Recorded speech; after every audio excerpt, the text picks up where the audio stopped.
Hello friends, welcome back to my YouTube channel Shreyansh lecturer. तो मैं श्रेयांश पांडे आपका स्वागत करता हूं आपके इस नए लेक्चर में। तो फ्रेंड्स, हम आज कंटिन्यू करने वाले हैं कि विद्युत आवेश एवं क्षेत्र। देखो, मैं थोड़ी प्रीवियस बातें फिर दोहरा देना चाह रहा हूं। जैसे हम लोग पढ़े थे, लेट्स स्टार्ट, थोड़ा ध्यान दे दो। हम लोग, मैंने बताया तुमको, जो हमारी पहली बुक है बेटा, उसमें हम लोग को पढ़ना है इलेक्ट्रिक मैग्नेटिक, मतलब इलेक्ट्रोमैग्नेटिक के बारे में पूरी किताब। मतलब जो हमारी फर्स्ट बुक है बेटा, वो पूरी फर्स्ट बुक किस पे चलने वाली है? इलेक्ट्रोमैग्नेटिक। इलेक्ट्रोमैग्नेटिक में बेटा जो फर्स्ट पार्ट है उसमें दो टाइप्स हैं। कौन कौन से हैं, थोड़ा ध्यान देना। इलेक्ट्रोस्टैटिक्स है, इलेक्ट्रोस्टैटिक्स है, और क्या है बेटा, इलेक्ट्रो डायनेमिक है। अच्छा, एक मेरी बात को ध्यान रखो। इलेक्ट्रोस्टैटिक्स का मतलब बेटा ये होता है ना, स्थिर आवेश। जब आवेश क्या हो, स्थिर हो। जब आवेश क्या हो बेटा, रुका हो, उसे क्या कहेंगे हम लोग? इलेक्ट्रोस्टैटिक्स कहेंगे। और इलेक्ट्रोडायनेमिक मतलब बिजली गति करेगी, बिजली गति। यहाँ तक क्लियर? एक बार फिर से ध्यान दीजिएगा। स्थिर आवेश का मतलब होगा बेटा, जब आवेश एक जगह पर रुका हो उसे स्थिर आवेश बोलेंगे। जब आवेश गति करता हो तो उसे क्या बोलेंगे? इलेक्ट्रोडायनेमिक्स। तो इलेक्ट्रोस्टैटिक्स में बेटा हमने 3 चैप्टर पढ़ने हैं। एक पढ़ना है आवेश क्षेत्र, दूसरा पढ़ना है बेटा गॉस की प्रमेय, और तीसरा पढ़ना है विभव, विभवांतर और संधारित्र, जो कि सबसे मेन है इस चैप्टर में। फिर से मेरी बात, जो बिजली चलेगी बेटा, इसमें पहला चैप्टर पढ़ेंगे इलेक्ट्रिक करंट, इलेक्ट्रिक करंट। फिर दूसरा पढ़ोगे इसमें मैग्नेट के बारे में, जो आपका चौथा चैप्टर है गतिमान चुंबकीय आवेश, उसके बारे में पढ़ोगे। फिर उसके बाद आप एसी करंट और एसी के बारे में पढ़ेंगे। फिर ट्रांसफार्मर इसी में पढ़ेंगे। उसके बाद एक EMI, जिसको बोलेंगे हम लोग इलेक्ट्रोमैग्नेटिक आइडेक्स, मतलब विद्युत चुंबकीय प्रेरण, इसके बारे में भी हम इसमें क्या करने वाले हैं बेटा, अध्ययन करने वाले हैं। तो एक बार फिर से आप इसका स्क्रीनशॉट लीजिए, और आज हम पूरा शुरू से लेकर अंत तक पढ़ने वाले हैं, चिंता ना कीजिए। तो take the screenshot before the nexting. ले लीजिए स्क्रीनशॉट, आगे चलते हैं। तो फ्रेंड्स, आइए हम देखते हैं कि क्या होता है आवेश। तो पहला, जैसे कि हमारा जो चैप्टर है बेटा, ये आवेश के बारे में सिर्फ अध्ययन करना है। आवेश है, आवेश के जो ध्रुव है, इन सब के बारे में अध्ययन करना है। तो आइए आपको स्टार्ट करता हूँ मैं आवेश से।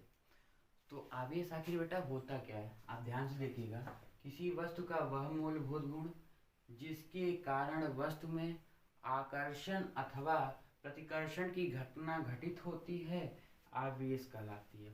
बेटा आवेश का मतलब क्या, समझ में आया?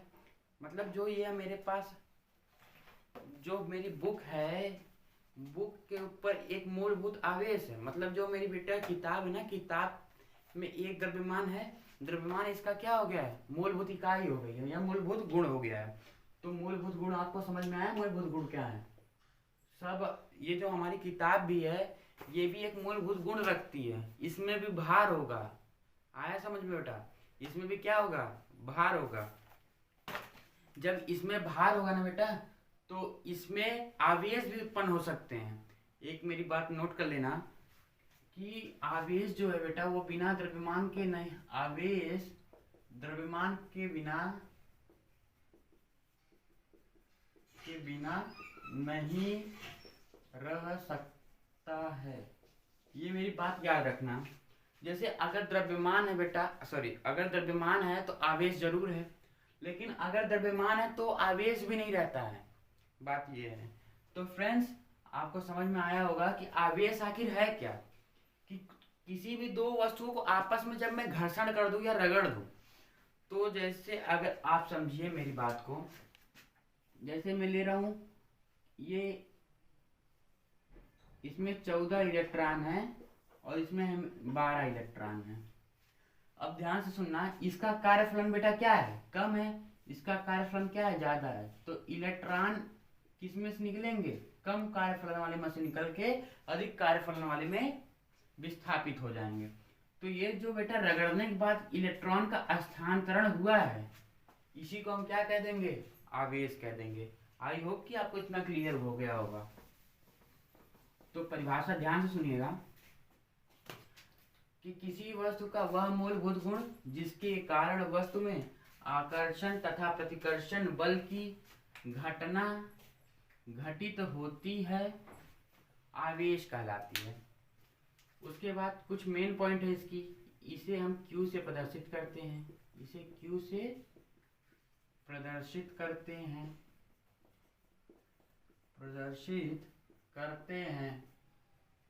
Q एक अदिश राशि है। Q एक कैसी राशि है बेटा, अदिश राशि है, ये भी आपको याद रखना है। और जो Q है बेटा, Q एक व्युत्पन्न राशि है, ये मूल राशि नहीं है, ये क्या है, व्युत्पन्न राशि है। इसका मात्रक बेटा, Q का मात्रक कूलाम होता है। Q का मात्रक क्या होता है बेटा, कूलाम होता है। आपको बात हो, आई होप भी क्लियर हो गई होगी। किसी वस्तु का वह मूलभूत गुण जिसके कारण वस्तु में आकर्षण अथवा प्रतिकर्षण की घटना घटित होती है, उसे हम आवेश कहते हैं। इसे Q से प्रदर्शित करते हैं। यह Q जो होता है बेटा अदिश राशि होती है, और जो Q है वह एक व्युत्पन्न राशि है। इसे कूलाम से इसका मात्रक क्या है बेटा, कूलाम है, इसका मात्रक कूलाम है। और लगे हाथ ये भी समझ लीजिए, आवेश के प्रकार यह दो प्रकार के होते हैं। एक होता है बेटा धन आवेश, एक क्या होता है, ऋण आवेश। तो धन आवेश और बेटा ऋण आवेश आखिर होता क्या है, धन आवेश और ऋण आवेश। धन आवेश का मतलब वो ऐसा पदार्थ जिसके ऊपर धन आवेश हो। धन आवेश का मतलब ये होता है कि जहां से इलेक्ट्रॉन निकला हो। जैसे सोडियम है, सोडियम के बाहरी कोश में कितना था बेटा, एक इलेक्ट्रॉन है। तो जब ये एक इलेक्ट्रॉन त्याग कर देगा तो इसके ऊपर कितना पॉजिटिव चार्ज आ जाएगा, एक आ जाएगा। उसी प्रकार क्लोरीन है, क्लोरीन का क्या होता है, 2 8 7 होता है। इसे एक इलेक्ट्रॉन की कमी होती है। जब यह एक इलेक्ट्रॉन ग्रहण कर लेगा बेटा, ये क्या हो जाएगा, ऋण आवेश हो जाएगा। अर्थात जब इलेक्ट्रॉन प्रवेश करेगा तो वहां पे ऋण आवेश होगा। जब इलेक्ट्रॉन की कमी होगी वहां पे क्या होगा, धन आवेश होगा। आई होप कि आपको यहाँ तक क्लियर हो गया होगा। तो हम आगे चलते हैं अब कि आवेशन, जो आवेशन है वो कितने प्रकार से कर सकते हैं। आइए हम समझते हैं आवेशन।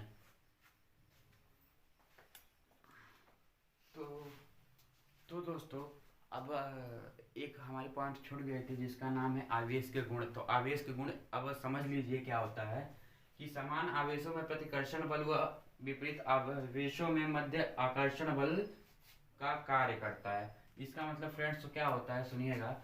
जब प्लस क्यू चार्ज और प्लस क्यू चार्ज दोनों एक दूसरे के आमने सामने होंगे, या दोनों एक दूसरे को क्या करेंगे बेटा, प्रतिकर्षित करेंगे। मतलब एक दूसरे को क्या करेंगे, ढकेलेंगे। और इसी प्रकार जब एक विपरीत आवेश प्लस क्यू और माइनस क्यू एक दूसरे से विपरीत है, ये पॉजिटिव है, क्या है, निगेटिव है, तो ये दोनों आपस में क्या कर लेंगे बेटा, आकर्षण करेंगे।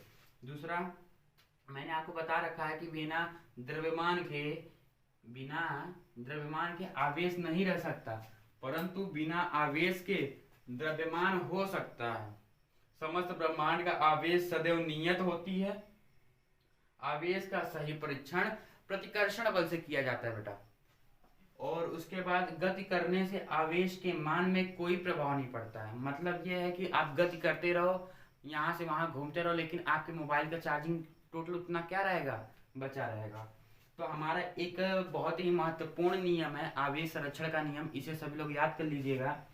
आवेश को न ही उत्पन्न किया जा सकता है और न ही नष्ट किया जा सकता है, बल्कि एक स्थान से दूसरे स्थान तक स्थानांतरित किया जा सकता है। तो ये पॉइंट बेटा सबको याद होना चाहिए। आवेश संरक्षण का नियम होता क्या है कि आवेश को न ही उत्पन्न किया जा सकता है और ना ही नष्ट किया जा सकता है, बल्कि एक स्थान से दूसरे स्थान तक क्या किया जाता है बेटा, स्थानांतरित किया जा सकता है।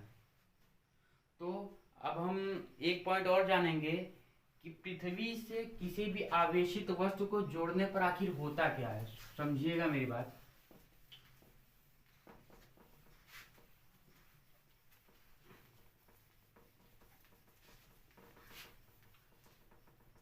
सुनिए, आखिर जो आवेशित वस्तु है, मतलब ये पृथ्वी, सॉरी ये हमारी पृथ्वी है, इसके ऊपर बेटा पॉजिटिव का अगर मैं 8 इलेक्ट्रॉन इसके ऊपर हो, माना कितने इलेक्ट्रॉन है, 8 इलेक्ट्रॉन है, वो भी कैसे हैं, धन आवेश हैं। तो बेटा अगर इसको मैं जब पृथ्वी से ऐड कर दूंगा ना, तो ये जो पृथ्वी हमारी माता है, जो पृथ्वी माता का विभव क्या होता है, पृथ्वी माता का विभव होता है बेटा 0 वोल्ट। और इनका जो आवेश होता है बेटा, इनका आवेश भी कितना होता है, इनके अंदर अनंत होता है। आया समझ में। तो ये माइनस, ये जो यहाँ से है 8 इलेक्ट्रॉन माइनस भेजेंगी और इसको क्या कर डालेंगी, पूरा उदासीन कर डालेंगी। ये क्या हो जाएगा बेटा, उदासीन हो जाएगा पूरा। आई होप कि आपको इतना क्लियर हुआ होगा। मतलब किसी भी आवेश को या किसी भी वस्तु को पृथ्वी से जोड़ने पर अगर वह उसके ऊपर आवेश है तो वह कैसा हो जाएगा, उदासीन हो जाएगा। आई होप कि आपको इतना समझ में आया होगा। स्क्रीनशॉट लीजिए, फिर हम आगे चलते हैं।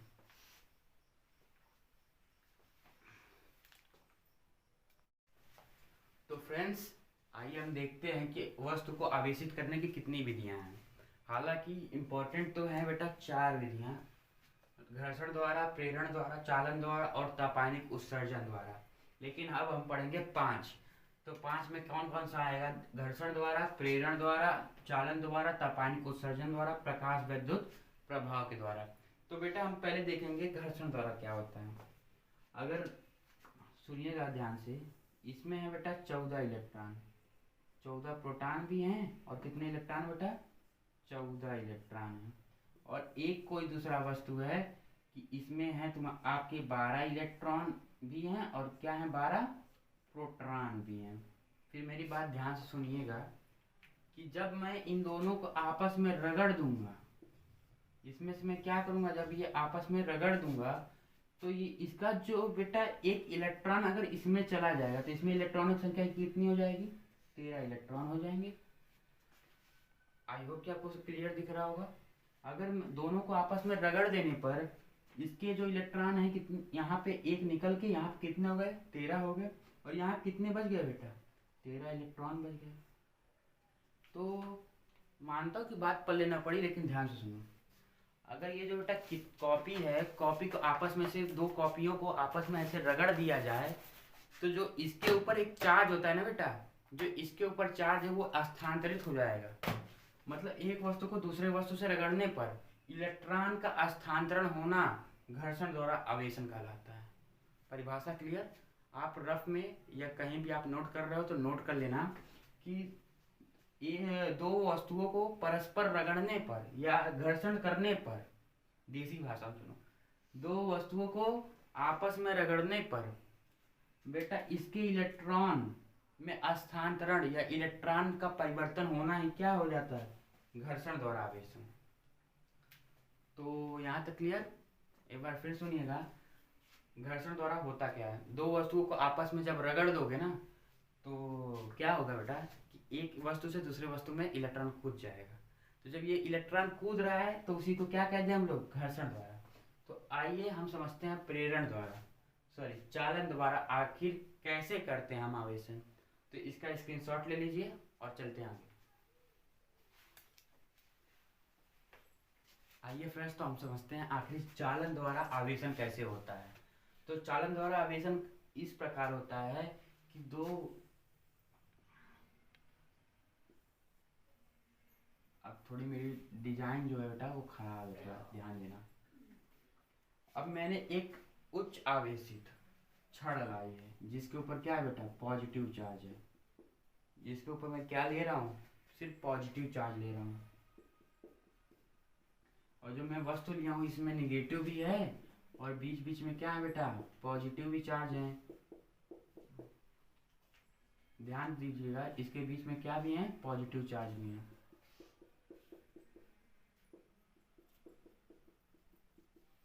मतलब जब क्या हो रहा है, ध्यान से सुनिए, जब मैं इस उच्च आवेशित छड़ को इस गोले के पास लेके जाऊं, कुछ इस प्रकार, ये गोला है और ये क्या है, हमारे उच्च आवेशित छड़ है, तो इसमें सब इलेक्ट्रॉन पड़े हुए हैं, मान लो ऐसे। तो फिर देखिएगा, जब आप इसको करके देखेंगे ना, जब उच्च आवेशित छड़ को गोले के पास लेके जाएंगे तो उच्च आवेशित छड़ में कौन सा चार्ज है बेटा, पॉजिटिव चार्ज है। कौन सा चार्ज है, पॉजिटिव चार्ज है। अब जानते हो कि जब पॉजिटिव चार्ज है, वो पॉजिटिव चार्ज को क्या करेगा, विस्थापित करेगा या प्रतिकर्षित करेगा। तो उसी प्रकार ये जो उच्च आवेशित छड़ होते हैं ना, ये पॉजिटिव चार्ज के प्रतिकर्षित कर देते हैं, और जो निगेटिव चार्ज होते हैं बेटा, वो आगे आ जाते हैं।